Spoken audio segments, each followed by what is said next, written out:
This today, you think about it, that causes young teenage girls to join the Young Savages gang. Have you heard of them? That fight that was posted on YouTube, girls beating down a girl in McDonald's. They posted it on YouTube because it was something that was going to make them feel better. It is the reasons why rape and videos of singing hate on university campuses exists. It is why so many of our young Black and Latino males, young males, fathers, uncles, brothers, are found dead. When our young people are led to believe that the only way they can gain respect is by disrespecting or violating others, when statistics continue to show the rise in adolescent obesity and diabetes, and our schools continue to be ill-equipped, underfunded, and understaffed, it is no why so many of our young people make decisions that can potentially adversely impact the rest of their lives, because we, the adult population, has basically allowed you to believe you don't matter. You don't matter as much, because the reality is, beyond that often loud and strong exterior is a young person, a vulnerable young person, crying out for attention. And we, as adults, must remember that we set the example. We help you develop your self-esteem and your sense of self-worth and love. So again, ask you, what is your purpose? Why are you here so early in this morning? Do you see the growing needs that are going on out here? What is your purpose? Why you're here? In order to find out, there can be a little fear.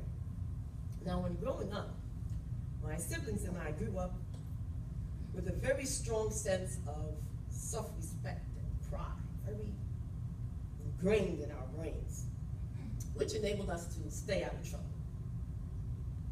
In actuality, it was pure fear. Fear of our parents, fear of our father, and that, there's a different kind of fear, and that's a different kind of subject, but that's a healthy kind of fear. Needless to say, our mother was born in Williamstown, Curaçao, as were my sister Soraya and our sister Solange. My father was born in Castries, St. Lucia. Well, my brother and I were born in Brooklyn, New York. And while we were, in essence, the first generation Americans, our parents made sure that our Caribbean roots remained strong and embedded. Everyone's roots and everyone's culture, it's important that we pass the story on. Because the reality was, anything less than that was simply unacceptable. These character qualities never became more critical than when, in one of my trips, when my brother and I would travel to the Middle East, because our father got this job and we were living in Saudi Arabia. And on the dime of Mobil Oil, we got to travel the world. We got to travel to countries in Africa and Asia and Europe, and it was a wonderful time. On one such trip, we went to Egypt. And we were visiting Cairo, where the heat was repressive. Now, I know Texas, you have some heat, but we're talking about 120 degrees every day in the summer. So we were in the marketplace, located in the pyramids of Giza, looking to buy authentic looking items. Things from the region, so just imagine like Indiana Jones type movie, the scenes, that's real, trust me, that's really, really real. Murders of the Lost Ark, when I noticed a man staring at me. This long, salt and pepper looking gray beard, he was staring at me, all toothy grin and everything. And as I walked around in the store, touching this and that, and I came to realize he was actually checking me out and following me around. He was tall, he was portly, he was elderly, and he wore white thobe, which is the traditional gear. clothing of that region of the world. Well, after spending a good 2-3 hours in the store, we finally paid for our items and we left. And as dictated by the culture, I walked behind my mother walked behind my brother, who walked behind my father. And then I heard footsteps behind me. And I realized the guy from the store was right behind me. I was like, what the hell? So, not wanting to get into trouble with my parents, our dad is 6'4" and strapping, he was that one very proud black man, So I'm walking, I turned around and I said, listen, you better stop playing that behind before you get me in trouble. He just laughed at me, passed me up, walked past my mother, past my brother, turned to my father, and said, how much for the daughter? Oh. Exactly. What? I said, what? Did you say? He grinned even wider, and then offered my father 4 camels for me. 4 camels. We stood there in shock, in disbelief, and as proud as my parents were, I suddenly heard my mother come out in her native language of Papamental curse into that man. All I could say was that thank God he didn't understand it, that he didn't understand Dutch nor Spanish. He simply responded by kicking in a few goats. Camels and goats. That's what I was worth. I was a young thing. Today I might be worth maybe a hoof, part of a leg.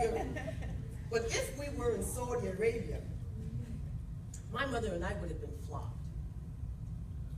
We raised our voices to a man. If we were in Saudi Arabia, she and I likely would have been incarcerated. We looked a man in his eyes and talked at him as if we were evil. Not allowed by women. Thank goodness my father remained calm and told him that I was not for sale. But trust me when I tell you that a heavy kind of sadness came over us as we drove away. Can you imagine how it must have been for our ancestors who were stolen from the motherland, who were placed into merchant ships sent to the Caribbean and the Americas? Can you imagine how it must feel to be a young girl desiring to be educated, but being denied or brutalized or raped or killed because she dared to think of developing her mind? Yeah, imagine the courage it took for Malala Yousafzai, the little Pakistani girl who was shot in the face by Taliban because she wanted to be educated.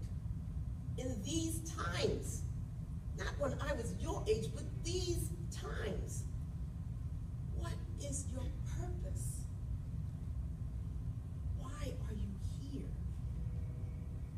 Aside from TMZ, goodness gracious. Do we know what's going on out here? What is your purpose? Why are you here? In order to find out, you must have little fear. It is said it doesn't matter what people call you, but rather what you respond to.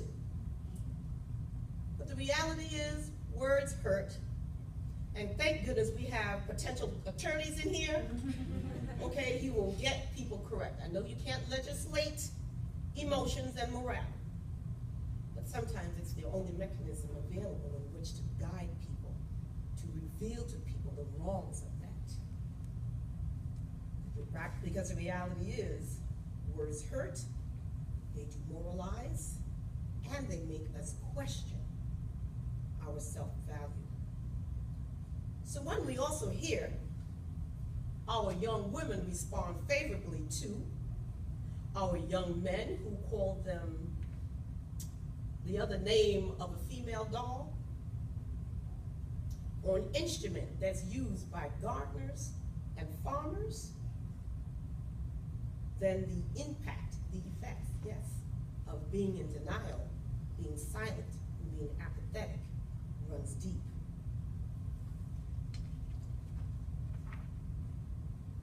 They are the cause for much things, actually, that ails us when you really think about it. You stand back and you think, denial, silence, and apathy, and how they are relevant to the fact that African Americans and Latinos lead in many health-related illnesses.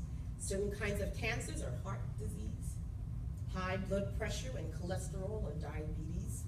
Adding to that list, HIV/AIDS, where Black women represent 6% of the newest cases, and not amongst you, thank God, but among our age, my age, your parents' age, your grandparents' age. At 60 plus, they've got the highest spike. The spike. Because they believe that this is not something that could happen to me, because I've known him a long time. When culture and health pushes up against each other, sometimes the impact can be devastating. So yes, the needs of the communities are great, but our giving must be even greater. Not necessarily financially, mind you. We have needs for organ donation, bone donation, blood donations. The needs are ever increasing. And the needs are increasing as domestic violence is increasing. The violence against women, the violence against partners, simply because of their orientation. And our struggles have been long and the sacrifices have been many, but as President Barack Obama says, change won't come easy. It'll take some time. So we cannot give up. We mustn't give up. We need to help our young men embrace the fact that for the most part, the only way to effectively advance forward is by obtaining a quality education. Our votes count, and we need to make sure they are counted. That we do not allow elected officials to pass laws that roll back our God-given rights. And we need to choose wisely on how and where we spend our money, because it's green like everybody's. And you shouldn't pay for anything that a person or a company doesn't respect you for. And owning our own is absolutely the most wonderful way to empower yourself. So I ask you again, and I know I have repeatedly, what is your purpose? And why are you here? Please don't tell me you're here only to get married because he or she may not even be here. What is your purpose? Why are you here? In order to find out, you must have to. Empower yourselves. Break through the stereotypes. Know your worth. Find the courage. Let go of your doubts. If you don't see it, make it. If it isn't cut right, design it. If there is a need for it, create it. If you know what's wrong, speak up and out about it. And if it doesn't exist, be it. Be it, my sisters, be it. Yes, all that and a bag of chips. I look forward to the day, perhaps when your parents and I are totally senior and gray, to be able to lift our glasses up to toast and say, we did good. Now let's sit down and let you, our young people, lead the way. I was going to try to do this in a rap, but I'll kill it, so I won't. As Common would say, now we right the wrongs in history. No one can win the war individually. It takes the wisdom of the elders and young people's energy. Welcome to the story we call victory. The coming of the Lord, my eyes have seen the glory. What is your purpose? Why are you here? You must grasp the opportunities that are being afforded to you, my dear. What is your purpose? Why are you here? Once you find out, do it unapologetically.